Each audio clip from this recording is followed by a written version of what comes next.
Donc, dans les textes anciens, on parle de trois choses. On parle de château, de mode féodal ou de mode castral.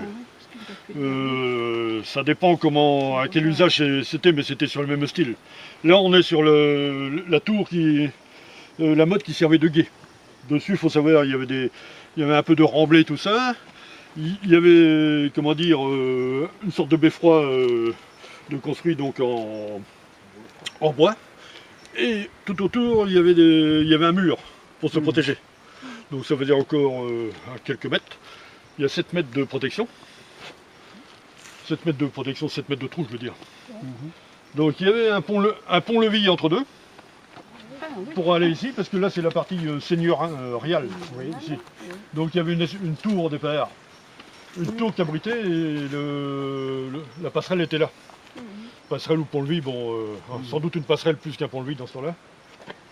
Donc il y a une partie, je pense qu'on peut descendre sur le côté, normalement.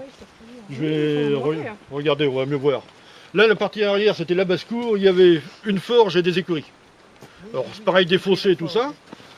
Donc, par ici, il y avait pas besoin de faire beaucoup de défense parce qu'on est dans le ruisseau du coupe-gorge. C'est la limite de Mutrécy, tout ça, j'en parlais tout à l'heure. Alors, qu'est-ce qu'il y a à faire oui, c'est un château fortifié, on appelle ça, avec la défense. L'origine, ça vient de la première moitié du XIe siècle. Lors du partage du cinglé en parcelles éclatées entre les deux frères ennemis. Alors, il y avait Raoul II Tesson, dit le blaireau.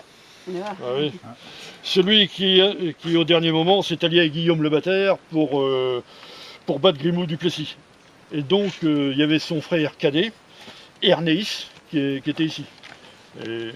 Et donc, Raoul II, il avait Mutrécy, qui était à côté, par exemple. Alors, Tesson, ça s'écrivait T-A-I dans ce temps-là. Et c'était E2SON, c'est Ouilly, Tesson, tout ça, c'est toute la partie du cinglé. Donc la frontière entre deux terres, j'ai dit, c'était le ruisseau du coupe-gorge. Donc là, donc en forme de cuvette. On va descendre, oui, il a marqué nous descendons.